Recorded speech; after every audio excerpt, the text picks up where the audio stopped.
Tornado safety. In a basement away from the west and south halls, in a small windowless first floor interior room, like a closet or bathroom.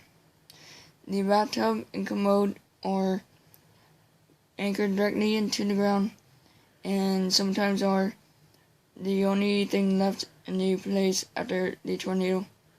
Getting into the bathtub with a couch cushion over you gives you protection on all sides, as well as the nets that anchor to the foundation.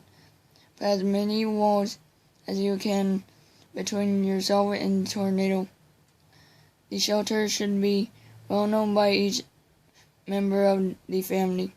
Choose a friend or family member in another part of town or elsewhere to be a contact person that will be called by everyone should the family members become separated.